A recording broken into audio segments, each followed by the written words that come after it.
Good afternoon. I'm Shawnee Au, and this is One News Now. Vaccine supply issues continue to hound the COVID-19 inoculation drive of the city of Manila.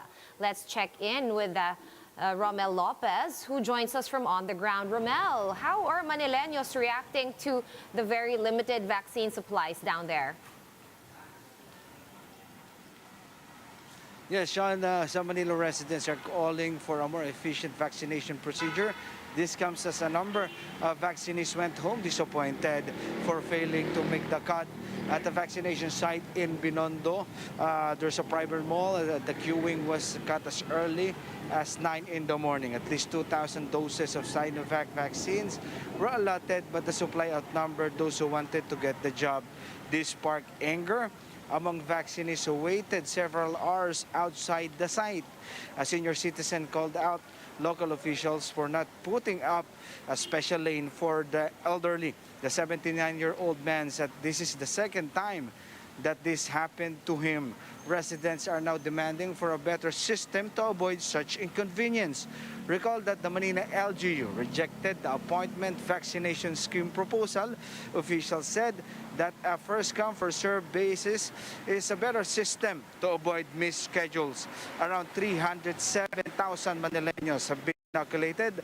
Only 85,000 of those have received their second doses. Sean, Manila will continue utilizing malls for the vaccination of A2 and A4 priority groups. So far, at least 4 malls are offering vaccinations here in the city of Manila with 2,000 doses available in each site. Sean? All right, thank you for that update. That was News 5's Romel Lopez joining us live from Manila. Stay safe, Romel. And the polio outbreak in the Philippines has been declared over nearly 2 years after the re-emergence of the illness. In a statement, the World Health Organization said no case of polio has been detected in the country for the past 16 months. The WHO lauded the health department's comprehensive outbreak response in affected areas. 17 cases of polio were confirmed, while no deaths from the illness have been recorded from between 2019 to 2020. We're going to pause for a quick break, but we will be back with more stories after that. Stay tuned.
watching One News Now. I'm Sean Yao.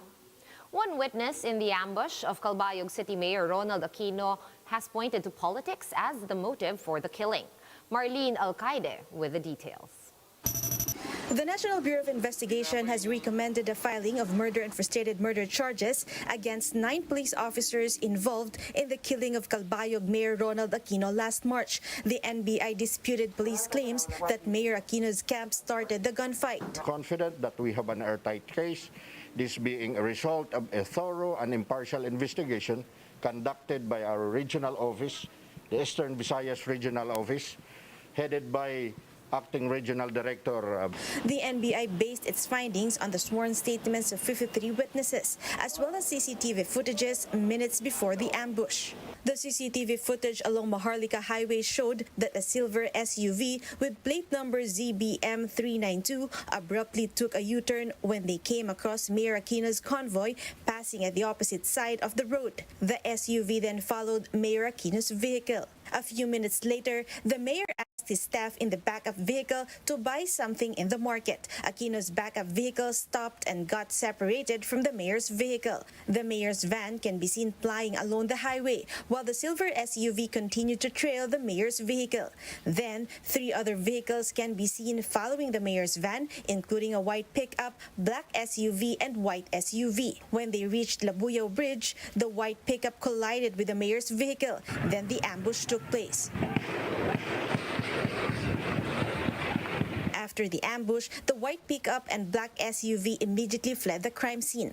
A CCTV footage captured the 2 vehicles stopping, with men wearing bulletproof vests and bonnets transferring the long firearms from the white pickup to the black SUV. As to the CCTV, it will tell us that this is not just a chance encounter, but, as I said, a premeditated one. That's why the report of R.D. Abiera was an ambush. Out of the 9, the most ranking is Police Lieutenant Colonel Sukairi. He was one of those present during the ambush. In fact, he was positively identified to be at the scene based on witnesses' accounts.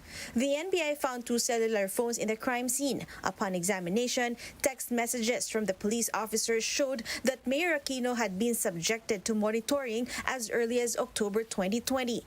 Another text message showed that Aquino had been falsely implicated to illegal drug trade. These messages matched the account of Master Sergeant Jose Senario, an intel operative in Calbayog City who testified before the Senate. He claimed that politics is the motive behind the killing of Aquino.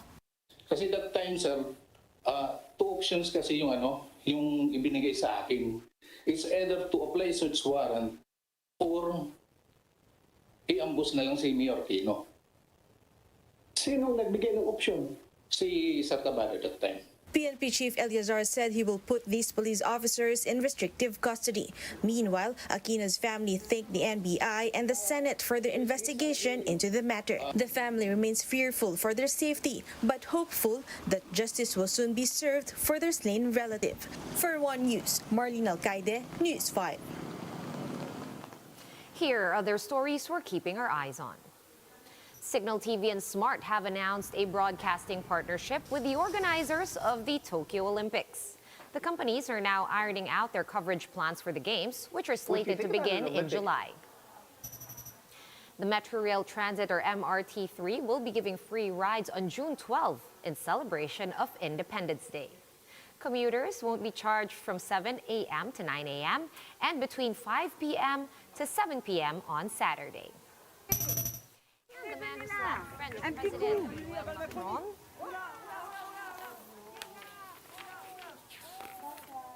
has been sentenced to 4 months in jail.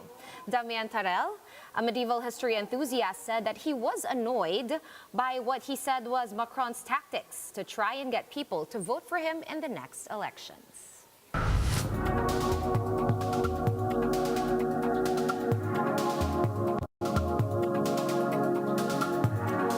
The world has seen the first significant rise in child labor in 20 years, as reported by UNICEF. Millions more children are feared to walk the same fate as countries continue to grapple with the COVID-19 pandemic. Let's watch this.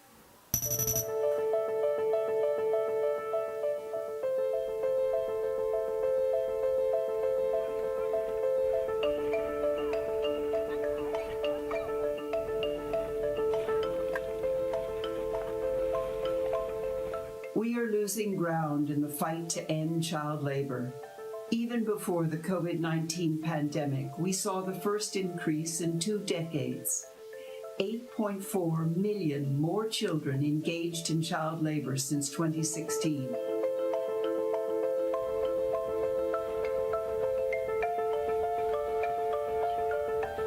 And now, under COVID-19, an additional 9 million children are at risk of being pushed into child labor by the end of next year. They are affected by school closures, lockdowns, lost parental jobs and income, a lack of social safety nets.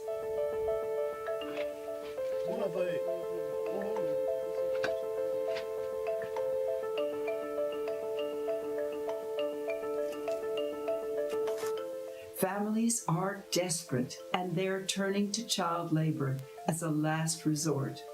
We must not accept this. We urge countries to expand income support measures like child benefits to get children back into school where they belong, and to invest in programs that prevent and protect them from being exploited.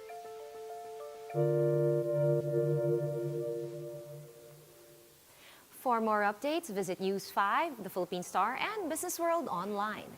Visit our website, onenews.ph, for more in-depth analysis. You can also catch One News on the Signal Play app.